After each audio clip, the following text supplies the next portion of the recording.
이제 드디어 이제 일곱 번째 나팔이 부러집니다. 일곱 번째 나팔은 이제 마지막 심판의 대환란, 일곱 대족을 향해 가고 있습니다. 그것은 이제 그리스도의 나라가 진짜 나라다, 하나님의 나라가 진짜 나라다라는 것을 이제 명확하게 보여주는 이제 선언이고, 또 그것은 명확하게 보여주는 역사가 됩니다. 그래서 우리는 이제 일곱 번째 나팔에서 자연스럽게 일곱 대접으로 넘어가면서 주님의 그 살아계심을 또 그리고 주님의 그 역사의 끝을 우리가 이제 보게 됩니다. 우리 한번 요한계시록 11장 15절의 말씀을 먼저 읽고 말씀을 계속 보겠습니다. 읽겠습니다. 일곱째 천사가 나팔을 불매 하늘에 큰 음성이 나서 이르되 세상 나라가 우리 주와 되어 그가 세세토록 왕노릇 하시리로다 하니라고 되어 있습니다. 일곱 번째 천사가 나팔을 불었습니다. 그랬더니 이제 하늘에서 말씀이 떨어졌습니다. 그냥 음성이 아니라 큰 음성이 났다는 것은 아주 명확하고 분명한 이제 말씀이라는 뜻이죠. 그 말씀의 내용은 어떤 거냐면 세상 나라, 이제 세상의 나라, 지금 우리가 보고 있는 세상의 나라입니다. 어제도 우리 국무총리가 이제 탄핵이 됐다가 다시 제자리를 찾고 하는 이런 거죠. 정말 이 세상의 나라는 그 진리와 또 그리고 정의와 공의와 사랑의 나라가 아닌, 그것을 흉내내지만 말하지만 실제로 그렇지 않은 끝없는 인간의 거짓과 탐욕이 가득 차 있는 나라죠. 그 뒤에는 어제도 봤듯이 어둠의 영, 무적행에서 올라온 짐승, 하늘에서 떨어진 타락한 천사, 이 타락한 천사에 세뇌당한 수많은 영혼들이 이 땅을 자신의 나라인 양 그렇게 다스리고 있지만, 그러나 여러분, 그 모든 것은 끝이 있습니다. 그리고 반드시 그 일곱 번째 나팔이 부러지게 될 때, 그때는 이 세상 나라는 바로 그리스도가 주관하고 있다라는 무서운 결과를 그들은 깨닫게 될 줄로 믿습니다. 그 세상 나라가 우리 주와 그의 그리스도의 나라가 되게 되는 역사의 엄청난 전환점이 일곱 번째 나팔이 부러질 때 일어나게 된다는 겁니다. 그리고 그 나라의 왕이 바로 그리스도, 바로 예수라는 것, 그리고 그분이 영원토록 세세토록 왕노릇하는 그 나라가 열려지게 된다는 겁니다. 지금도 거짓말해서 성공할 수 있다고 믿는 사람들이 있고, 사람들을 음모를 놓고 그리고 그 사람들을 제거하면 자기가 다 독차지할 거라고 생각하는 사람들이 있습니다. 얼핏 보면 그게 맞는 것 같지만 그렇지 않습니다. 주님이 다스리고 계십니다. 사탄은 계속해서 우리를 어리석게도 이 세상의 끝을 생각하지 못하게 하고, 더 중요한 것은 세상의 끝까지는 아니어도 자신의 끝이 있다라고 하는 생각을 하지 않습니다. 그냥 끝나는 거야 라고 가르치겠죠. 그래서 이 세상 사람들은 인본주의는 갈 때까지 가는 겁니다. 이 열차가 정류장이 없는 열차처럼 달릴 때까지 달리다가 그냥 사라지는 거다. 인생은 그냥 일장춘몽이다. 그래서 하나님을 믿지 않는 사람, 죽은 다음에 영생을 믿지 않는 사람은 갈 때까지 갑니다. 그리고 자기가 사라진다고, 분자처럼 원자처럼 사라질 거라고 생각하는 사람들이 있습니다. 그 인본주의는 바로 사탄이 가르쳐준 거짓말입니다. 절대로 인간이 생각하는 대로 움직여지지 않을 것입니다. 한 번 죽는 것은 사람에게 정하신 것이고, 죽은 다음엔 하나님을 만납니다. 하나님을 만나게 됐을 때 우리는 대책을 하고 가야 됩니다. 그 대책의 유일한 방법은 예수 그리스도를 믿음으로 내가 붙드는 일입니다. 그 예수 그리스도 안에 우리의 이 세상 살아갔을 때 공로도 있지만, 예수 그리스도 안에 우리의 이 세상의 모든 죄와 잘못들, 그 모든 것들을 용서받을 수 있는 은혜가 예수 그리스도 안에 있음을 믿으시길 축복합니다. 사탄의 권세는 이제는 그리스도의 권세로, 사탄의 나라는 그리스도의 나라로 이제 전환된다는 이 당위성, 이 명제, 여러분, 이 진리가 여러분, 저와 여러분이 믿게 되기를 주의 이름으로 축복합니다. 그래서 여러분, 우리는 생각해야 합니다. 지금 당장이 아닌 진리를 생각하고 그리고 영원한 여러분 이 진실을 선택해야 합니다. 바로 우리는 그리스도와 함께 거하는 자로 살아가기를 여러분 결단할 수 있기를 축복합니다. 오늘 본문은 바로 그러한 자들은 어떻게 살아갈 건가? 시대의 끝 그리고 개인의 끝을 앞두고 있는 이 끝을 두고 있는 사람들은 어떻게 살아가야 될 것인가? 이것이 이 오늘 본문에 나와 있는 내용입니다. 우리는 여러분 시대는 사탄의 나라에서 그리스도의 나라로 전환될 것이고 또 개인의 끝은 이 세상에서 바로 그리스도의 나라로 전환되게 될 것입니다. 죽었다는 것은 끝났다는 게 아니라 죽었다는 것은 이 세상의 입장에서는 끝났지만 죽었다는 것은 그리스도의 나라로 들어간다는 뜻입니다. 여러분 그러므로 우리는 그렇게 그리스도의 나라로 들어가기 전에 무엇을 해야 될까? 그것이 이제 오늘 본문에 나와 있는 내용입니다. 먼저 이 말씀을 보기 전에 우리는 구약 성경의 예언서 한 2곳 정도를 보고 본문을 말씀을 읽어야 이해가 될 수 있습니다. 이사야 9장 6절에서 7절의 말씀을 다 같이 읽겠습니다. 시작. 이는 한 아기가 우리에게 낳고 한 아들을 우리에게 주신 바 되었는데 그의 어깨에는 정사를 메었고 그의 이름은 기묘자라 모사라 전능하신 하나님이라 영존하시는 아버지라 평강의 왕이라 할 것임이라. 한 아기가 우리에게서 난다. 그 아기에게는 아기의 어깨에게는 여러분 아기가 무슨 어깨에 뭘 짊어지겠습니까? 그런데 그는 태생부터 정사를 메고 왔다. 그는 그 정사가 뭡니까? 정치, 그 정치로서 다스리는 그 정사를 그 어깨에 메고 왔다. 그의 이름은 기묘자다. 말할 수 없는 모사다. 너무나 똑똑하다. 전능하신 하나님이다. 못할 일이 없는 전능한 하나님이었다. 이 아기는 하나님이었다. 그리고 이 영존하시는 아버지의 평강의 왕이라 할 바로 그가 바로 이 아기에게서 나오게 되는 그 어깨에는 하나님 아버지와 정사와 기묘와 모사들이 다 어깨에 메어져 있게 되는 바로 구원자다라는 말씀을 하고 있습니다. 여러분 예수 그리스도 안에 모든 게 담겨 있습니다.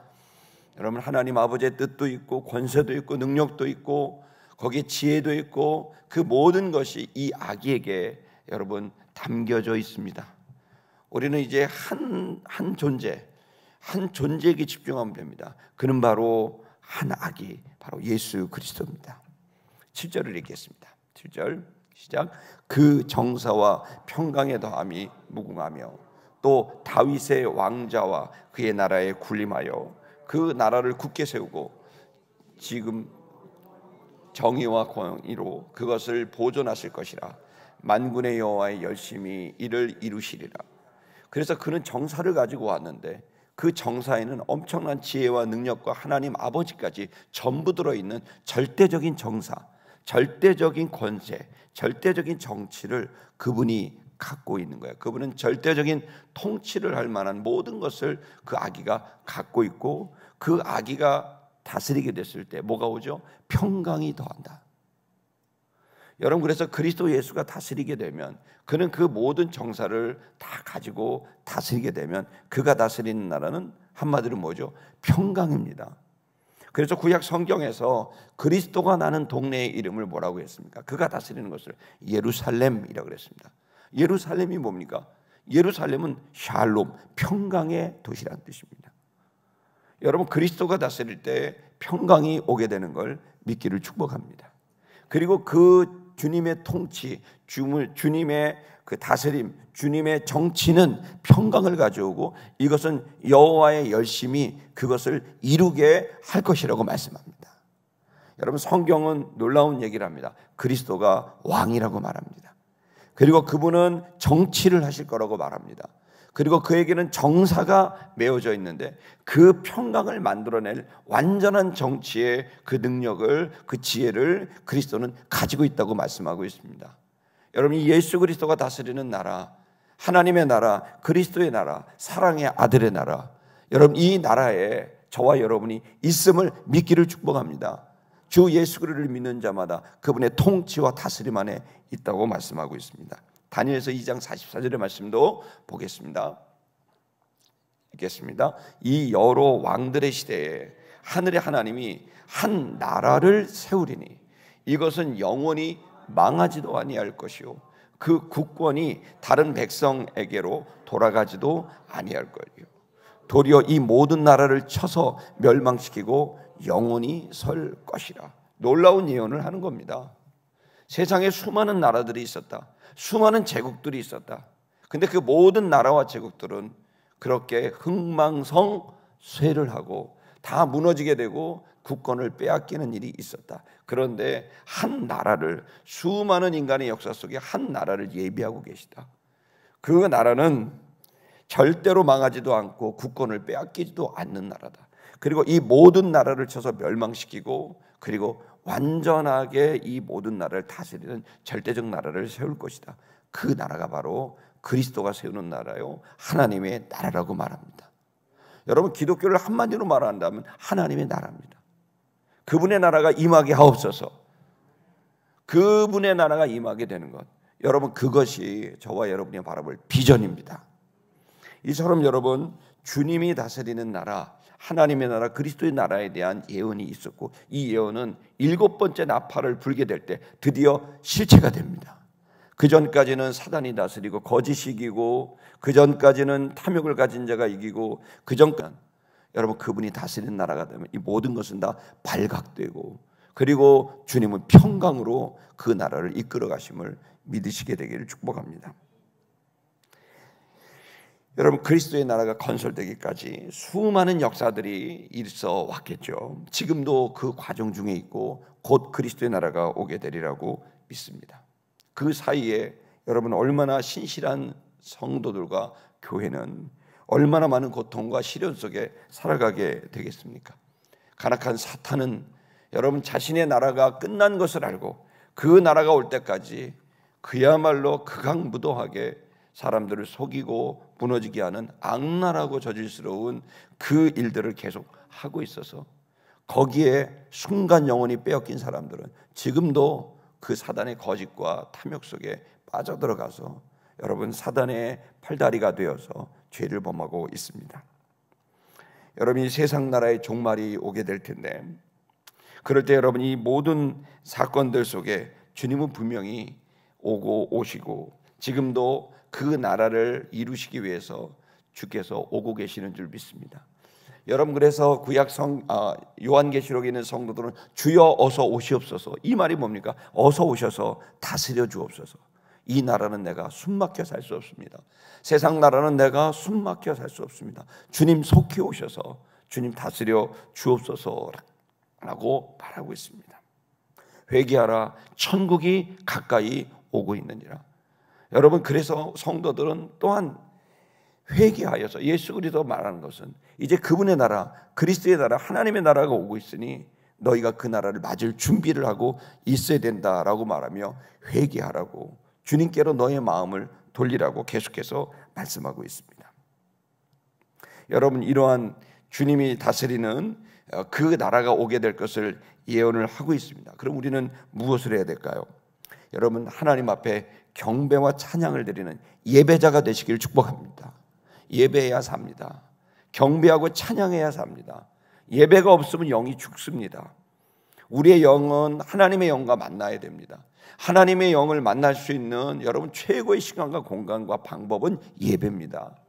교회가 예배를 영으로 드려야 되고 진리로 드려야 됩니다. 다른 게 들어가면 안 됩니다. 그 사람을 살리는, 영을 살리는 예배, 여러분, 그 예배가 이 마지막 날에 기록되어 있습니다. 우리 다 같이 16절, 11장 16절을 다 같이 읽어보겠습니다. 시작. 하나님 앞에서 자기 보좌에 앉아있던 24장로가 엎드려 얼굴을 땅에 대고 하나님께 경배하고. 24장로가 누굽니까? 이미 봤습니다. 성도들입니다. 성도들을 대표하는 겁니다. 구약과 신약의 성도들을 대표하는 것이고, 또 유대인들과 이방인들을 대표하는 성도들을 상징하는 그 말이 24명의 장로들입니다. 이 24명의 장로는 한마디로 교회요, 성도들인데, 그들이 7번째 나팔이 부러졌을 때 했던 일이 뭡니까? 주님 앞에 엎드려 경배하고 예배한 겁니다. 여러분, 저는 이 예배가 성도들에게 아주 절대적인 일이라고 저는 생각합니다. 저 역시도 개인적으로 예배를 온전히 드릴 때는 정말 그 모든 상황 속에서도 영이 살아나고 힘을 얻는데, 여러분 예배가 막히게 되고 예배를 온전히 드리지 못하고 분주하게 되고 불편하게 되고 영으로 진리로 드리지 못하게 되면 영은 점점 죽어가게 되는 거죠. 여러분 교회에서 가장 중요한 것, 성도들의 가장 중요한 건 예배가 여러분 형식화되고 습관화되는 겁니다.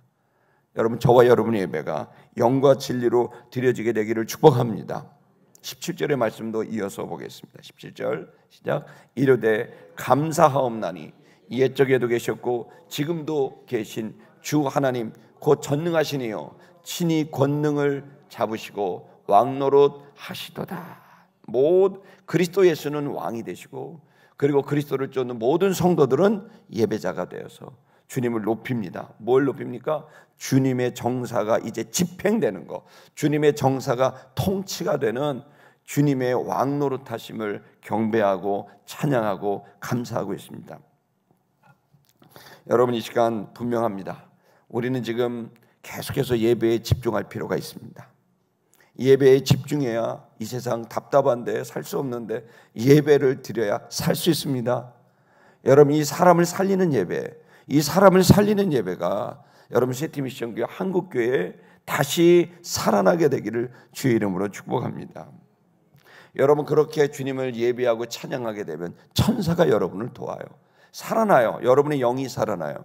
영만 살아날까요? 아닙니다. 제가 오늘 시간 관계상 여러분에게 다 소개할 수 없지만 구약과 신약의 예배를 통해 사람들이 바뀌는 것이 나옵니다. 부흥이 일어나고 삶이 윤택해지고 그에게 사람이 붙고 재정이 붙고 문제가 풀어지고 놀라운 기적이 일어나요. 여러분 신약과 구약 성경을 이렇게 보세요. 그들이 주님을 만나고 주 앞에 경배하고 찬양할 때 그들의 삶이 얼마나 놀랍게 바뀌는지요. 이 마지막 시대의 열쇠는 예배입니다. 여러분이 예배를 드려야 됩니다. 영과 진리로 예배하고 주님을 찬양하며 경배하는 이 일이 저와 여러분의 영이 살 뿐만 아니라 삶이 살아나게 되고 여러분의 사역의 열매가 맺어질 수 있는 것입니다. 여러분 오늘 이 본문의 말씀처럼 심판의 날이 가까웠을 때 오히려 주님을 모르는 사람은 두려움에 떨지만 여러분 주님을 믿는 사람들에게는 경배와 찬양과 감사가 넘쳐남을 믿기를 주의 이름으로 축복합니다. 11장 18절의 말씀을 읽어보겠습니다. 18절 읽겠습니다. 시작. 이방들이 분노하며 주의 진노가 내려 죽은 자를 심판하며 선지자들 성도들과 또 작은 자든지 큰 자든지 주의 이름을 경외하는 자들에게 상 주시며 또 땅을 망하게 하는 자들을 멸망시키실 때로소이다. 땅을 망하게 하는 자는 멸망되고 주님 선지자들과 성도들과 작은 자든지 큰 자든지 주님을 경외하는 자들에게는 뭘 준다고요? 상을 주신다고요. 여러분 예배하면 주님을 경외하고 주님을 신실하게 따르면 여러분 심판의 날이 아니라 상 받는 날입니다. 시상식입니다. 그러나 주님을 믿지 않고 경외하지 않는 자들에게는 시상식이 아니라 감옥에 들어가는 날이고 멸망에 들어가는 날입니다. 성도 여러분, 이 마지막 시대 때 여러분 상 받는 시상식에 가시겠어요? 아니면 여러분 구속되는 감옥에 들어가시겠어요? 주님을 경외하고 예배하고 찬양하는 주님을 여러분의 영이 신실하게 만나게 되길 축복합니다. 24장로는 그렇습니다. 그들은 하나같이 주님을 경외하고 또 경외합니다. 19절의 말씀을 읽어보도록 하겠습니다. 시작. 이에 하늘에 있는 하나님의 성전이 열리니 성전 안에 하나님의 언약궤가 보이며 또 번개와 음성들과 우레와 지진과 큰 우박이 있더라. 여러분 그들이 7번째 나팔이 부러지게 되고 그러자 성도들이 교회들이 경배하며 찬양하게 되자 여러분 거기에서 드디어 인류의 역사의 끝인 심판과 또 그리고 상 받는 구원이 동시에 이루어지게 됐는데 가장 중요한 것은 바로 성전이 열리게 됐다는 거죠. 이 성전이 열려서 뭐가 훤히 보입니까? 하나님의 언약궤가 훤히 보입니다. 언약궤는 여러분 알다시피 대제사장이 1년에 한 번 들어가는 겁니다. 그런데 그리스도 예수가 죽으심으로 그 언약궤 휘장이 찢어졌습니다. 이제 언약궤 휘장이 찢어져서 누구든지 은혜의 보좌 앞에 담대히 나아갈 수 있는 기회가 그 문이 그 길이 열리게 된 거죠. 자 여러분 이것이 이제 드디어 마지막 시대에 또다시 보이게 됩니다. 저와 여러분이 경배하며 찬양하며 나아갔을 때 성전의 문이 활짝 열리게 되고 모든 사람들이 그 언약궤를 보게 됐다는 겁니다. 언약궤가 뭡니까? 그 언약궤는 하나님의 임재입니다. 그래서 하나님의 은혜입니다. 그래서 하나님의 구원입니다. 여러분, 이 놀라운 구원이 열려지게 되는 영의 눈이 여러분 열려지게 되기를 축복합니다.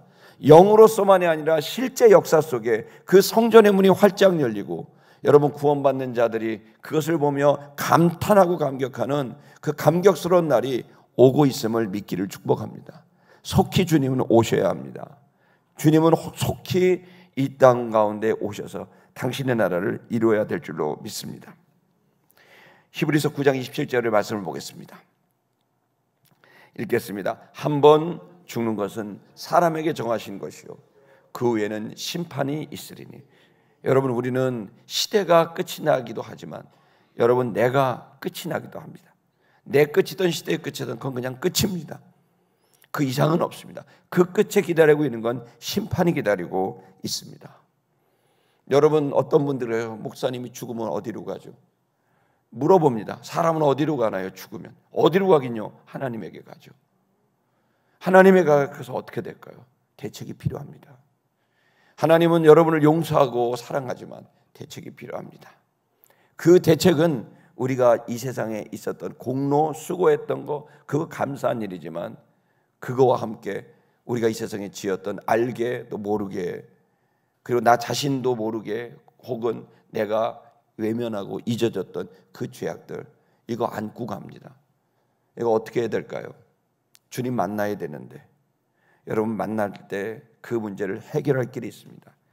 골로새 1장 14절의 말씀을 읽겠습니다. 시작. 그 아들 안에서 우리가 속량 곧 죄사함을 얻었도다.